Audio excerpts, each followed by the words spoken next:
Welcome to See Simple Secrets podcast. Today's episode is titled What They Didn't Teach You in High School. And I just wanted to come to you with a short podcast today. I'm doing some reformatting and trying to change up a little bit. And I hope you all like the changes that I'm making. But this topic is, I guess, the highlight for Teacher Appreciation Week. But I want to shout out all the teachers out there. Thank you for all that you do. I know that it has not been easy to teach, especially in this time that we're going through right now, where so many schools are virtual one minute and face-to-face the next, and there's so much change, but you all have remained the constant. And of course, I'm in the trenches with you, so I know. But I just want you to know that you are appreciated. Thank you to those that have retired. Thank you for those that have been inspirational to many of us as we were growing up. I also want to thank those that have been mentors to me in my teaching career. Those that I worked up under as a student teacher, and also my colleagues, my peers that I have worked with over the years. I've actually been an educator for 11 plus years now. So I just appreciate everyone that I've even worked with and come in contact with, those that have really been collaborators and peers of mine. I want to celebrate you as well. In light of COVID and the fact that we've been making so many changes in the way that we educate students, I've really been thinking about education and how it kind of needs to change. I had a conversation with my mom the other day, and we just talked about when I was in school in the 90s. But as I went through school, there was always so much talk of course, going to college, getting your degree, and getting a job.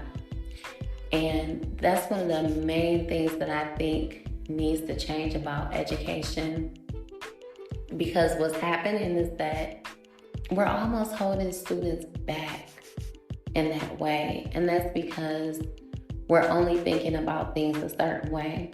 What I had said to my mom is, think about the 80s and the 90s, right? And even the 2000s, because I graduated in 2004. And the way that education was done, it was just a lot different. I love the fact that we had so many projects. It seems like we had a lot of collaboration back then. And also just like the way that my teachers really exposed us to literature and vocabulary. And I mean, we learned like the Latin roots of words and all that type of stuff. And I think that was really great about education, is that we were taught a lot of things. I think the downside, so to speak, is that we were kind of pushed into one area.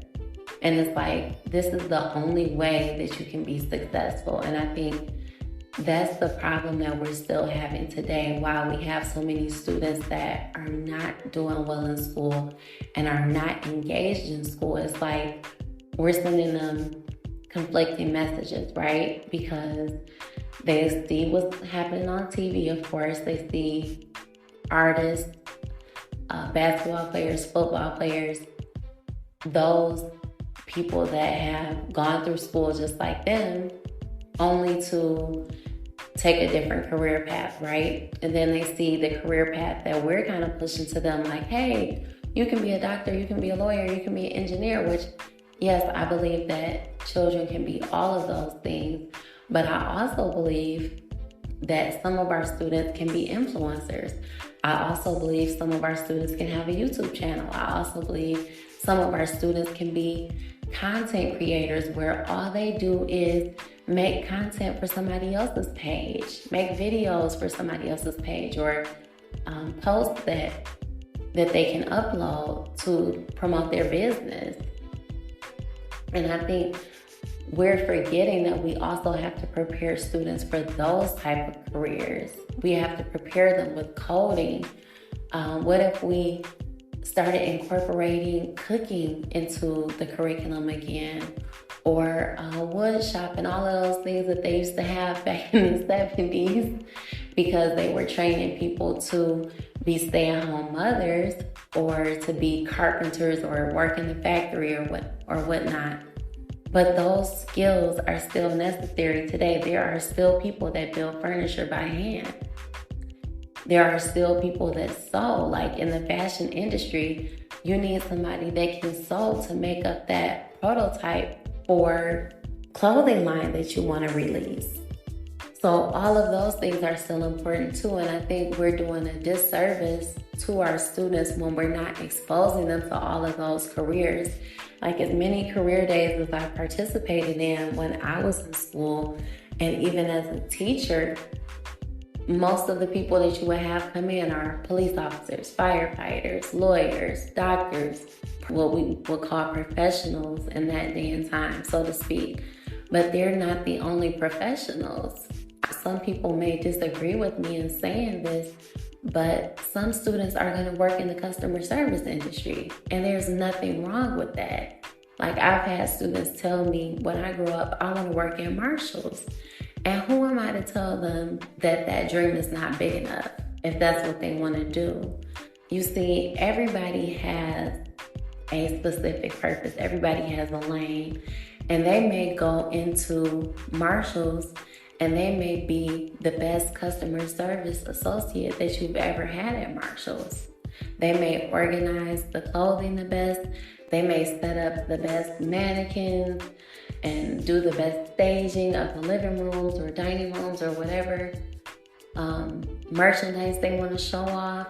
Who am I to tell them that that dream is not for them? Who am I to tell them that that dream is not big enough because it's not a doctor? Who am I to tell them that that dream is not big enough because you didn't have to go to college for that? So I think that we need to kind of reimagine or reinvent the way that we are exposing children to different careers and exposing them to different paths. I think that students deserve to be exposed to multiple areas. And it astonishes me that in 2021, we're still teaching them this. Like, I was watching a show on Netflix, which is called Family Reunion. And the daughter is a teenager and she was complaining to the mom, like, why do I have to take trigonometry? Like, when am I going to use this? And her mom was like, well, I want you guys to do good in school so that you can get a job and then you can have your own place. And then the grandmother says on the show, well, at least somebody's going to do that. And it's like, I think we're sending a wrong message, even through television, because children are going to see that. The purpose of going to school is not so you can get a job and get your own place. The purpose of going to school is so that you can gain the skills that are going to enable you to live in the real world. So we need to start teaching more real world strategies in our schools. We need to start teaching students about the multitude of career paths that they can have access to. And we need to start exposing them to those things, especially once they get to high school. Not just having colleges come in for career fairs or career days, but also having barber schools come in, or having cosmetology schools come in, or why don't we have some realtors come in, or carpenters? Why don't we have entrepreneurs come in? I've never seen a music producer come to a career day. Yet many of the music producers that are out here and that are really popular are under 30 years old. It's very rare that I've seen an entrepreneur come into a career day. Or why don't we have entrepreneurs teach students about those career paths. And I want to say a lot of this stuff was incorporated into our education in some shape or form. However, I kind of feel like there was a caveat there that was kind of like, these things are fun things that you can do, but they're not necessarily careers that we would recommend for the long term. And I also think that it wasn't explicitly taught, but it was implicit, where it's like there's only one thing that you can do. So if you do this one particular job, you're going to end up doing this until you retire. Where in today's time, it's totally different. Someone may have 3 different things that they do. For example, I'm a teacher, but I'm also a writer. I'm also a coach. I'm also a podcast host. So there's so many different things that we can be teaching students and exposing them to, and letting them know you don't have to just choose one career path. You can do multiple things within this career, within this one career. Or if you learn these skills, there's multiple things that you can do with this same skill set. But I think at the end of the day, it was still like, hey, you want to choose to go to college, don't choose these other career paths. And I think it may also have something to do with the schools that I attended, because they were application schools, so they automatically assume like, hey, if you go to this school, then more than likely you're gonna want to matriculate to some higher education institution. But I also think that children need to be exposed to many things so that they can find what works for them. Like gymnastics. Why isn't that offered in school? We have so many students that we say, oh, they're so busy, they don't sit in their seats. I mean, they're not getting their energy out. There are some students that know how to flip. They will swing from those monkey bars with no fear of falling or anything. We can monopolize on that and teach them gymnastics. I've never seen gymnastics in a school. I've heard of it like, okay, maybe we should do this, or maybe we can send them to another place after school where they can do this, but offering it in the schools, that would be amazing. Dance. There's only certain schools that offer dance as part of the curriculum. And it's usually in high school by the time they offer it. But why not offer it to those elementary students too? I've never seen woodwork or carpentry. Coding is always something like, hey, they can do this on the side, you know. We can give this to them if they finish their work early or something like that. But actually teaching students these things, teaching them real life skills, how to open up a bank account. We used to have a program that came in that was called Junior Achievement. And there would be one day out of the school year where they would teach us about producing and consuming goods and services and things like that. But that was one day out of the year. Students need more exposure to it than that. What are some other things? Like, there's so many things that we can be teaching students how to do. Teaching them how to do a podcast, to become an expert on something and be able to teach others about it. That's part of making a YouTube video. And lately I've joined TikTok, and I'm just like so in love with it because you can actually teach people something in 60 seconds. Like, I was watching this artist the other day, and she was teaching about space, negative space, and showing how she takes shapes, which is geometry, and how she makes those shapes become a portrait of someone.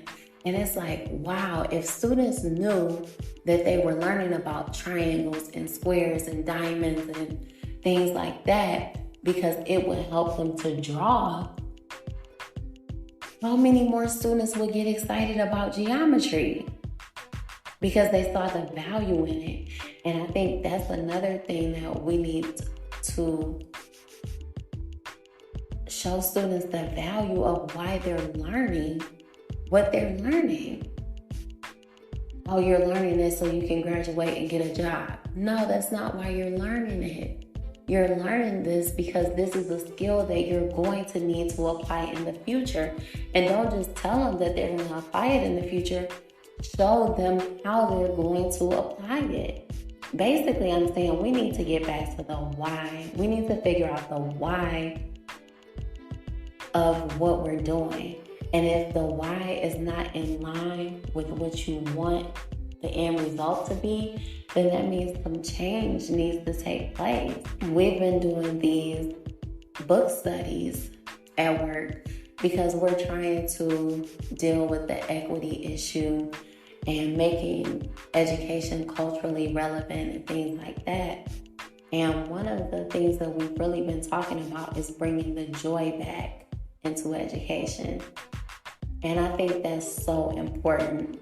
Where's the joy? Like, we have punishment. If you don't do this, you're going to get an F. If you don't behave the way we want you to behave, you're going to get suspended. We have punishment. But what about the reward? What about the joy?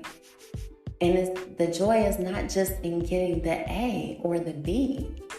The joy is in the process of learning something. It's in the productive struggle that's occurring when you're figuring out something, when you're problem solving. That's a skill that you're going to need in the real world, knowing how to problem solve.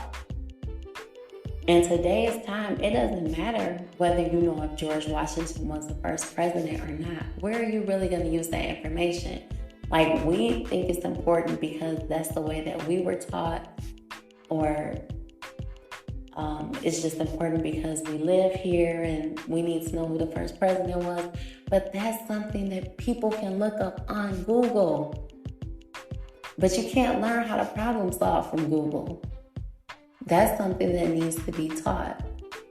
And once you teach them how to problem solve, or once you teach them how to think critically, or once you teach them how to research and find information, then they'll get all of that extra stuff that you want them to know.